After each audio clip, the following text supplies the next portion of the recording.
Bonjour à tous et bienvenue sur notre chaîne. Aujourd'hui, nous allons plonger au cœur de l'histoire méconnue mais héroïque de la résistance africaine, en nous intéressant plus particulièrement au royaume du Yatenga, au Burkina Faso actuel. Face à l'avancée de l'empire colonial français à la fin du XIXe siècle, les chefs guerriers Mossi ont mené une lutte acharnée pour défendre leur souveraineté et leur territoire. Préparez-vous à découvrir les hauts faits de ces guerriers courageux, une page essentielle de l'histoire du Burkina Faso et de l'Afrique de l'Ouest. Le royaume du Yatenga, l'un des plus puissants empires Mossi, était une société fière avec une organisation politique et militaire bien établie, dirigée par le Nahaba, son souverain. Quand les premières colonnes militaires françaises, menées par des officiers comme Voulet et Chanoine, ont commencé leur progression, elles se sont heurtées à une opposition farouche. Loin de l'image d'une conquête facile, la colonisation du Yatenga a été marquée par des batailles sanglantes et une résistance tenace. Les peuples africains n'ont pas subi la colonisation passivement, et l'histoire des Mossis du Yatenga en est une preuve éclatante. Au centre de cette résistance se trouvaient les chefs traditionnels Mossi et leurs guerriers. Ces hommes, héritiers de longues traditions guerrières, n'étaient pas de simples combattants. Ils étaient les gardiens du patrimoine du Yatenga, les défenseurs de leur peuple et de leur mode de vie. L'armée traditionnelle Mossi, bien que moins équipée en armes à feu modernes, compensait par sa bravoure, sa connaissance du terrain et des stratégies de guérilla redoutables. Chaque village, chaque colline devenait un bastion de la lutte anticoloniale. Les souverains Mossi, les Nahabas, incarnaient l'esprit de cette résistance, refusant de se soumettre sans combattre.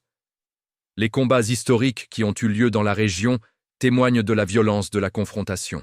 Les forces coloniales françaises, supérieures en armement, cherchaient à briser la volonté des peuples africains résistant par la force brute. Mais les guerriers du Yatenga, menés par des chefs charismatiques dont les noms sont parfois oubliés par la grande histoire, ont mené des batailles mémorables. La défense du territoire Mossi n'était pas qu'une simple réaction militaire. C'était un acte profond de préservation de leur identité et de leur dignité face à une agression extérieure. L'un des épisodes les plus marquants de cette résistance est la confrontation directe avec les troupes françaises. Les chefs guerriers Mossi ont mobilisé leurs hommes, utilisant des tactiques adaptées à leur environnement. Ils ont organisé des embuscades, harcelé les colonnes ennemies et mené des assauts courageux contre des positions fortifiées. Ces batailles contre la colonisation, même si elles se sont soldées par la défaite militaire face à une puissance impériale, ont forgé la mémoire de la résistance. Ces héros anonymes ont semé les graines d'un esprit de liberté qui inspirera plus tard les luttes pour l'indépendance.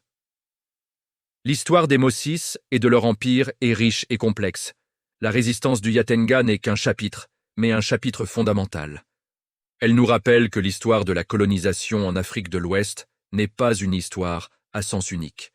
C'est une histoire de conquête, oui, mais aussi une histoire de résistance, de courage et de sacrifice.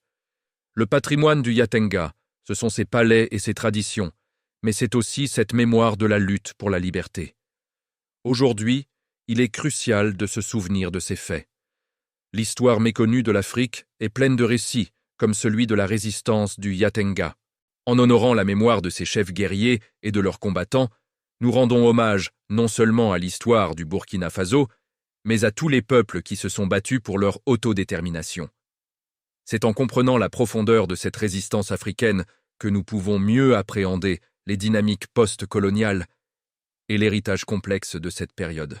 La colonisation au Burkina Faso a laissé des cicatrices profondes, mais elle n'a pas effacé l'esprit fier du peuple Mossi. Les traditions guerrières, même si elles ne s'expriment plus sur les champs de bataille, continuent de vivre à travers la culture, les récits et la fierté d'un peuple qui n'a jamais réellement courbé l'échine. La lutte anticoloniale menée par les héros du Yatenga est une source d'inspiration et un rappel puissant de la quête universelle de liberté. En conclusion, la résistance du Yatenga face à l'empire colonial français est bien plus qu'une série de combats historiques. C'est une épopée humaine, l'histoire de chefs et d'un peuple qui ont choisi de se battre plutôt que de se soumettre. C'est une leçon d'histoire qui mérite d'être racontée, étudiée et célébrée. La mémoire de ces guerriers Mossi est un trésor national pour le Burkina Faso et un héritage pour toute l'humanité. Merci d'avoir suivi ce voyage dans le temps avec nous. Si cette histoire vous a touché et que vous souhaitez découvrir d'autres récits fascinants de la résistance africaine, n'oubliez pas de vous abonner à notre chaîne, de liker la vidéo et de la partager. Vos commentaires sont toujours les bienvenus. À très bientôt pour une nouvelle exploration de l'histoire